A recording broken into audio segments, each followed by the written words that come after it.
Welcome to True Projects. In this video, we are going to explain about the project that is detecting side effects of adverse drug reactions through drug-drug interactions using graph neural networks and self-supervised learning. Before getting into the execution, first let us understand what is the project about.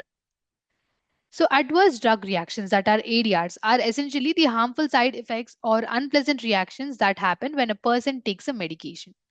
These reactions are a big deal for healthcare systems because they lead to more people getting sick, staying in the hospital longer, and sometimes even it leads to death of a person, which drives up healthcare costs. So the issue is that even though clinical trials are thorough, many ADRs don't show up until a drug is widely available and being used by larger and more diverse group of people. This is because clinical trials usually involve smaller groups of people, so rare side effects don't always get caught. And on top of that, figuring out what exactly causes these reactions can be tricky. Things like polytherapy, where people are taking multiple medications at once, or individual health conditions, makes it harder to pinpoint which drug is causing the problem.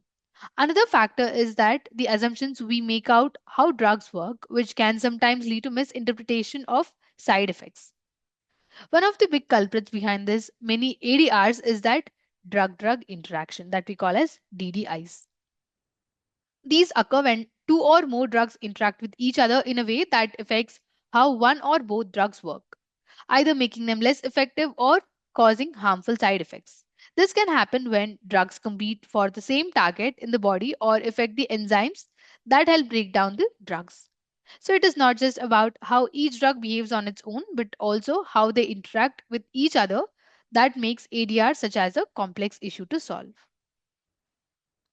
And older the adults, I mean, older adults are particularly at risk of this drug-drug interactions because they often take multiple medications at the same time, a situation known as polytherapy. This increases the chance of drugs interacting with each other in harmful ways. But it is not just polytherapy that's a problem. Factors like how men and women metabolize drugs differently, where people live, and the quality of the healthcare they have access to all play a role in making ADRs more complicated to predict. For example, people in different countries might react to the same drug differently based on their genetics or healthcare systems they use. So, right now, predicting ADR mainly relies on the expertise of doctors, but this approach has its limitations. Doctors may not always have all the information they need, and sometimes the data available can be incomplete or unclear, making it harder to make accurate predictions.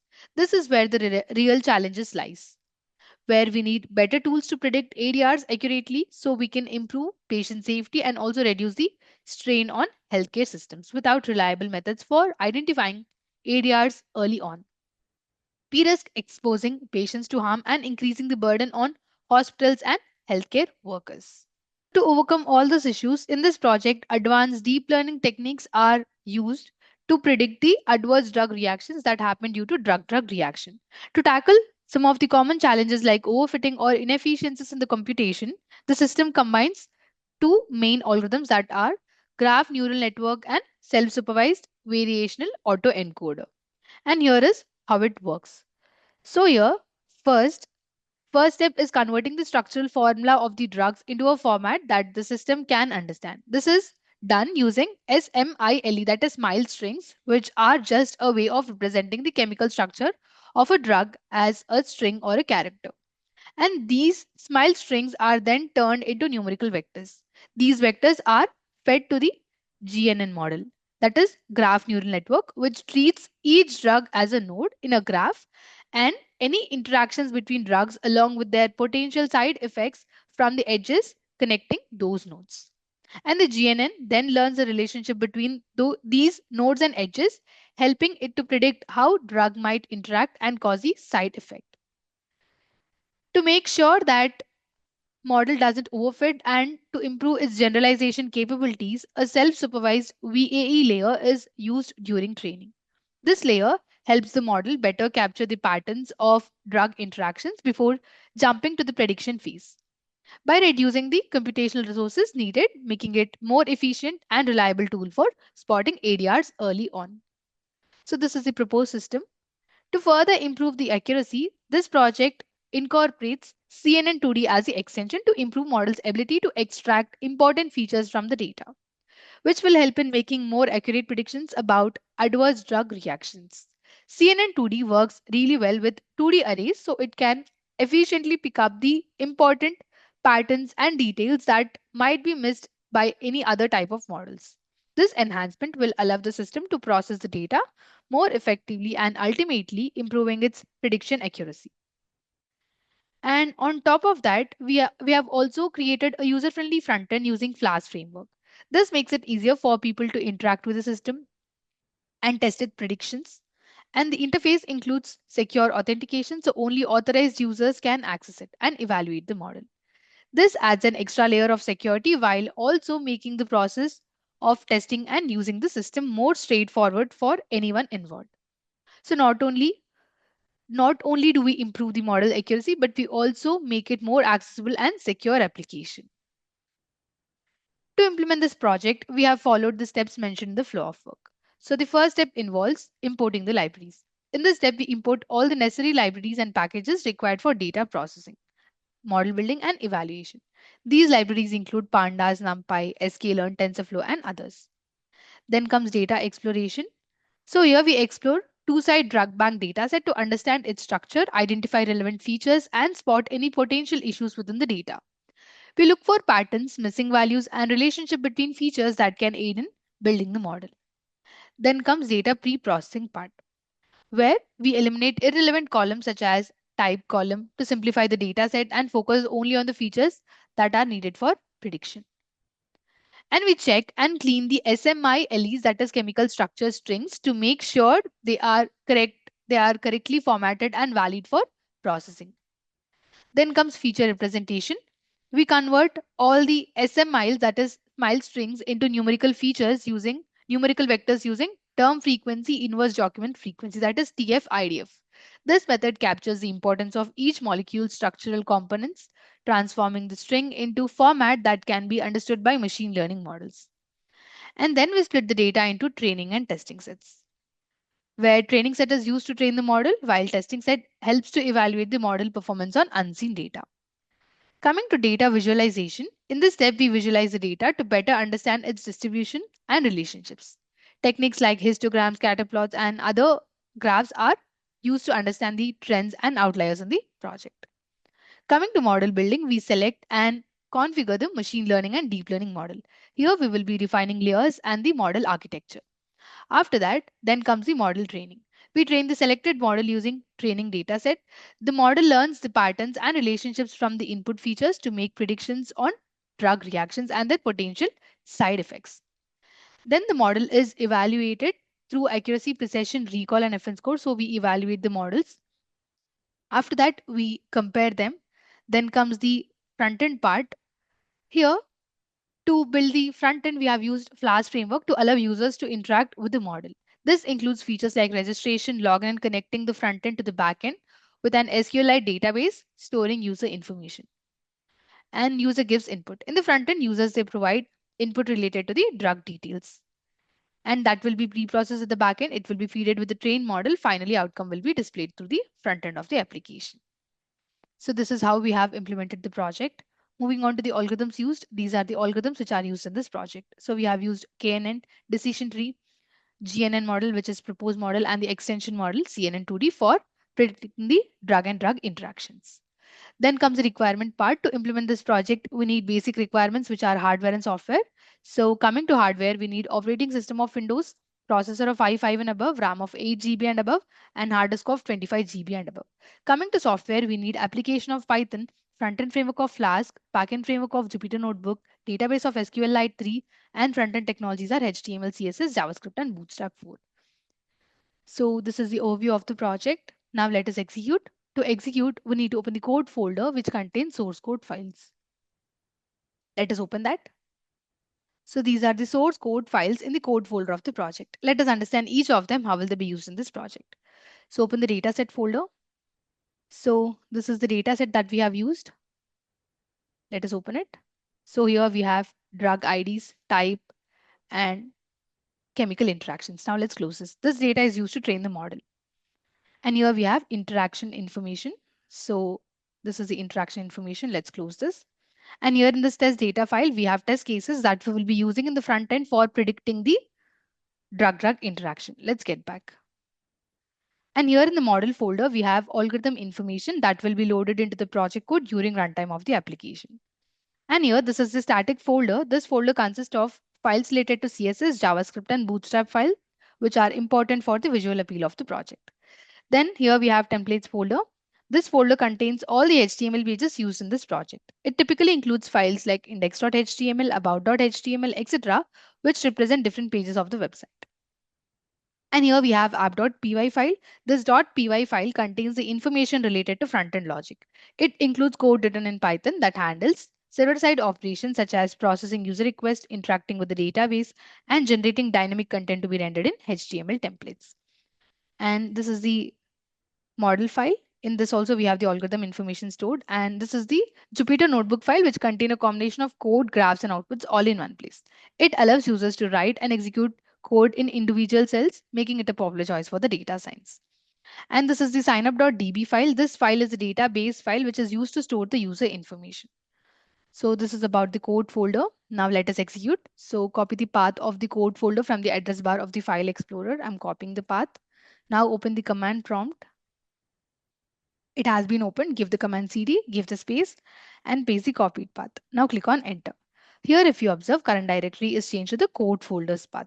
Now we are supposed to compile app.py file. So give the command python space app.py and now click on enter. So this command will execute Python script and perform a runtime check for any syntax errors or logical issues. And after running the app.py file, Flask framework will host the application locally at the default address, which is the local host and the port, unless configured differently. So this is the local host and this is the port. Now we are supposed to copy this local link provided by the Flask framework and paste it in any web browser. I'm copying the link. I prefer Google Chrome, so I will paste it in that. Paste the link here, click on enter. So this is the web page of the project, which is displayed in the browser, and this is developed using Flask framework. So here you can see a sign up link, right click on that and enter all the registration details if you are registering newly. I have already registered, so I will directly sign in, click on sign in and provide your username and the password. Click on login now. We have logged in successfully and we are redirected to prediction page of the project. Here you can see a choose file button, right? We're supposed to click on that for uploading the test case file. Let's click on that. Click on choose file. Let's upload this file. Click on open. Before uploading it, let's see what do we have in this test data. Get back to the code folder, open dataset and open this test data. So these are the different test cases that we will be uploading now. So this is the drug 1 and drug 2. So here in D1, we have drug bank ID for the first drug. Drug bank IDs are the unique identifiers assigned to the drugs listed in the drug bank database. For example, the first ID we have is DB01501. It corresponds to a specific drug in the database, which is used to retrieve the information like drug's name, chemical properties, uses, and the other details. So it is D1. Similarly, we have in the D2. So it is the drug bank ID for the second drug. It is the another unique identifier in the drug bank database for different drugs. And here, next one we have is the SMI LIS 1, that is SMILES 1. SMILES refers to Simplified Molecular Input Line Entry System. It is the Simplified Molecular Input Line Entry System. It is a notation for the chemical structure of the first drug. So here, this is the chemical structure for the first drug. Similarly, here in SMILES 2, we have chemical structure for the drug 2. So this is about the parameters. Now let us give the input. Let's get back to the application. Click on upload. This given input, it will be pre-processed at the backend and then we will be getting the prediction. So here we got the prediction. This is the first case that we have uploaded. This is the first drug and this is the second drug. And this is combination of that. This is SMILE 1 and this is the SMILE 2. So when both these drugs are taken at a time, here we got the prediction that drug 1 may increase the respiratory represent activities of drug 2. So by taking these two drugs at a time, it may increase the respiratory depressant activities. Then when it comes with the second case, so here are the two drugs which are combined. These are the two unique IDs of the two drugs, and here are their chemical molecular combination. And here we have the prediction that drug 1 can cause a decrease of absorption of drug 2, which results in reduced serum concentration and potentially a decrease in efficiency. So with this drug 1, it can cause decrease in the absorption of drug 2. That results in a reduced serum concentration, potentially a decrease in efficacy. So here in third case, when you combine these two drugs, here we got the prediction that it may increase myopathic rhabdomyolysis activities of drug 2. So drug 1 increases myopathic rhabdomyolysis activities of drug 2. And coming to the fourth case, here we have the prediction that drug 1 may increase the hypoglycemic activities of drug 2. So with this combination, drug 1, so this drug increases hypoglycemic activities of drug 2. And coming to this fifth case, here we have prediction that this drug 1 increases the anterioventricular blocking of drug 2. So here we have that prediction. Similarly, for this sixth case prediction, sixth case drug combination, this is the prediction that we have. And for every case that we have uploaded, we have prediction that what will happen when drug 1 and drug 2 are combined. Now let's check with the graphs. Click on graph. Here we have the graphs. So the first graph is the confusion matrix graph of the extension CNN 2D model. Here on x-axis we have predicted class and on y-axis we have true class. And this diagonal, it represents the true predictions, and values above the diagonal and below the diagonal are the misclassifications. So here if you observe, there are very few misclassifications. By this we can understand that algorithm is performing well. That is, the extension CNN 2D is correctly predicting the drug combinations, that is effects of the drug. And coming to this accuracy score comparison graph, here on x-axis we have accuracy score and on y-axis we have all the algorithm names. So these are the algorithms which are trained for predicting the drug and drug interactions. And here we have precision score comparison graph. This is the recall score comparison graph. This is the FN score comparison graph. Now click on sign out. In this, which is by giving the values of drug 1 and drug 2 and their chemical combinations, it will predict the drug and drug interactions when both of them are taken at a time. So this is all about the project. Thank you for watching video. For more projects, please visit our website www.trueprojects.in. For updates on latest project videos, please visit True Projects YouTube channel and subscribe.